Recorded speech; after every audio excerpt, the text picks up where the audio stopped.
একটি ছোট বক্সের দৈর্ঘ্য 15 সেন্টিমিটার,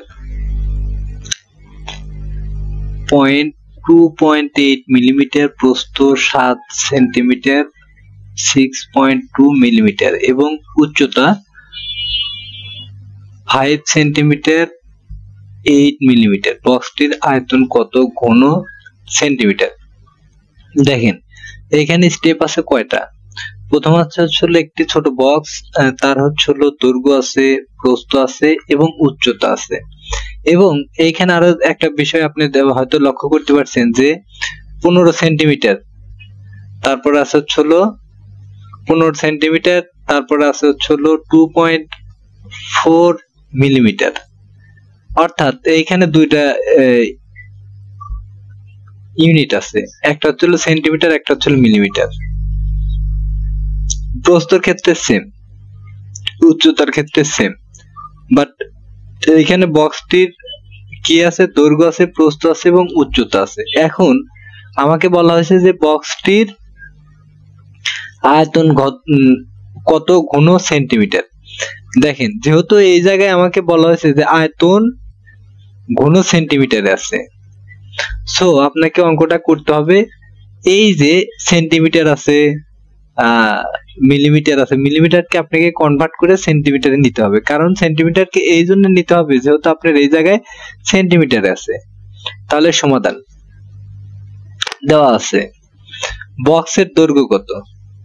15 সেন্টিমিটার, 24 মিলিমিটার। যাই হোক 24 হবে না, এই জায়গায় 2 হবে। যাই হোক এইখানে হচ্ছে 2.4 মিলিমিটারকে সেন্টিমিটার তৈরি করতে হবে, আর 10 millimetre is equal to 1 centimetre. 10 মিলিমিটারের 1 সেন্টিমিটার। এইখানে আরেকটা বিষয় আপনাদেরকে জানতে হবে, কত মিলিমিটার ইজ ইকুয়াল টু কত সেন্টিমিটার। ঠিক আছে, যেহেতু আমাদের এই জায়গায় মিলিমিটার থেকে সেন্টিমিটার নিয়ে আসবো, তাহলে আমাদের ভাগ করতে হবে। আর যদি আমাদের এই জায়গায় যদি সেন্টিমিটার না দিয়ে যদি মিলিমিটার থাকতো, যে বক্সটির আয়তন কত ঘন মিলিমিটার, তখন আমরা কি করতাম, 15-এর সাথে আমরা 10 গুণন দিতাম, কারণ আমরা সবগুলো মিলিমিটারে কনভার্ট করতাম। সো এই জন্য যেহেতু আমরা ছোট থেকে বড় নিয়ে আসবো, অবশ্যই ভাগ হবে। আর বড় থেকে যখন ছোটতে নিয়ে আসবো, কনভার্ট করবো, তখন অবশ্যই এটা কি করতে হবে, গুণন করতে হবে। এটা হচ্ছে সিম্পলি লজিক। যাই হোক এইখানে 10 দিয়ে 2.4 এর যদি 10 দিয়ে ভাগ দেয় 0.24 সেন্টিমিটার। তাহলে এইখানে 15 সেন্টিমিটার আছে আর এই সেন্টিমিটার, তাহলে টোটাল মিলে হচ্ছে 15.24 সেন্টিমিটার। আসলে আমাদের হচ্ছে প্রথম কাজটা ক্লিয়ার। একটি ছোট্ট বক্সের দৈর্ঘ্য 15 সেন্টিমিটার, এতটুকুর কাজ আমাদের ক্লিয়ার। আর নেক্সট কাজ হচ্ছে আমাদের প্রস্থর কাজ করতে হবে। দেখেন আমাদের এইখানে প্রত্যেকটা অঙ্ক স্টেপ বাই স্টেপ কাজ করতে হবে। এখানে স্টেপ আছে একবার দৈর্ঘ্যর কাজ করতে হবে, একবার প্রস্থর, একবার উচ্চতা। এই তিনটা কাজ করার পরে তাহলে আমরা আয়তন, বক্সের আয়তন কত ঘন সেন্টিমিটার, এটা আমরা বের করতে পারবো। আমাদের বক্সের দৈর্ঘ্যর কাজ ক্লিয়ার। এখন ঠিক এইভাবে প্রস্থর কাজ করতে হবে। বক্সটির প্রস্থ কত? 7 সেন্টিমিটার, 6.2 মিলিমিটার। তাহলে আমরা কি করতে হবে, 6.2 মিলিমিটারকে আমরা সেন্টিমিটারে কনভার্ট করব। সেন্টিমিটার কনভার্ট করতে হলে অবশ্যই আমাদেরকে 10 দ্বারা ভাগ করতে হবে। এই জন্য ভাগ করতে হবে আমাদের, এটা কিন্তু পূর্বে বললাম যে আমাদের হচ্ছে যদি মিলিমিটার থেকে সেন্টিমিটার নিয়ে আসতে হয় ভাগ করতে হবে, আর সেন্টিমিটার থেকে যদি মিলিমিটার নিয়ে আসতে হয় তাহলে কি করতে হবে, গুণন করতে হবে। কারণ ছোট থেকে বড় থেকে যদি আমি ছোটতে নিয়ে যাই কনভার্ট করি, তাহলে গুণন করতে হবে। আর যদি ছোট থেকে যদি বড়তে নিয়ে যেতে চাই, তাহলে আমাকে কি করতে হবে, ভাগ দিতে হবে। 7 অর্থাৎ 6.2 ভাগ 10, এটা হচ্ছে কি সেন্টিমিটার থেকে কি হলো, সেন্টিমিটার কনভার্ট হয়ে গেল। তাহলে এই 10 দ্বারা ভাগ দিলে 0.62 সেন্টিমিটার, তাহলে কত, 7.62 সেন্টিমিটার। তাহলে আমরা দ্বিতীয় স্টেপটার কাজও কমপ্লিট করে ফেললাম। আমাদের দ্বিতীয় স্টেপের কাজটাও কমপ্লিট করে ফেললাম। আমাদের হচ্ছে হলো বক্সের প্রস্থ আমরা পেয়ে গেলাম। বক্সের প্রস্থ আমরা পেয়ে গেলাম। তাহলে নেক্সট থাকতেছে কি বক্সের উচ্চতা। আমরা ধারাবাহিকভাবে দেখেন ধীরে ধীরে কাজ করতে। বক্সের উচ্চতা কত? 5 সেন্টিমিটার। এখন এবং 8 মিলিমিটার। এখন আপনারা একটা বক্স নেবেন, ধরেন আপনারা যে কোনো একটা বক্স নিতে পারেন। বক্স নেওয়ার পরে ধরেন আপনি মাপলেন যে বক্সের দৈর্ঘ্য আছে, প্রস্থ আছে এবং উচ্চতা আছে। এগুলা মাপার পরে আপনি দেখতেছেন এখন এর আয়তনটা কত আপনাকে বের করতে হবে। তাহলে আপনারা ধীরে ধীরে বক্সের দৈর্ঘ্যটাতে সেন্টিমিটার কনভার্ট করলাম, প্রস্থকে সেন্টিমিটার কনভার্ট করলাম, এখন আমরা উচ্চতাকে সেন্টিমিটারে কনভার্ট করব। যাই হোক 5 সেন্টিমিটার 8 মিলিমিটার। আর এখন 5 প্লাস হচ্ছে হলো 8/10 সেন্টিমিটার। মানে সেন্টিমিটারকে আমরা কনভার্ট করার পরে কনভার্ট করে 10 দ্বারা ভাগ দিলে পরে অবশ্যই 0.8 হবে। তাহলে 5 প্লাস হচ্ছে হলো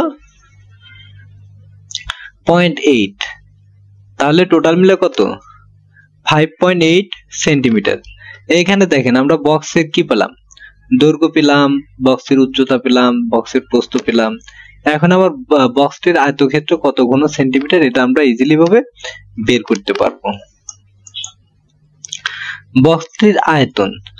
বক্সটির আয়তনের সূত্র হচ্ছে হলো দৈর্ঘ্য গুণন প্রস্থ গুণন উচ্চতা। তাহলে বক্সের দৈর্ঘ্য পেয়ে গেলাম, বক্সের প্রস্থ পেয়ে গেলাম, বক্সের উচ্চতা পেয়ে গেলাম। এই দুটা তিনটা দ্বারা যদি আমরা গুণন দেই তাহলে আমাদের ইজিলি ভাবে বক্সটির আয়তন পেয়ে যাব। দেখেন 15 পয়েন্ট, অর্থাৎ এই যে উপরে বক্সের দৈর্ঘ্য যে আছে, এই বক্সের দৈর্ঘ্য 15.24 গুণন হচ্ছে হলো বক্সের প্রস্থ হচ্ছে হলো 7.62, বক্সের উচ্চতা হচ্ছে হলো 5.8 ঘন সেন্টিমিটার। তাহলে আমাদের এই ঘন সেন্টিমিটার পেয়ে গেলাম। আর আমি আবারও বলতেছি, যেহেতু আমাদের উত্তরটা চাইছে সেন্টিমিটারে চাইছে, এই জন্য আমাদেরকে কি করতে হলো, প্রত্যেকটা মানে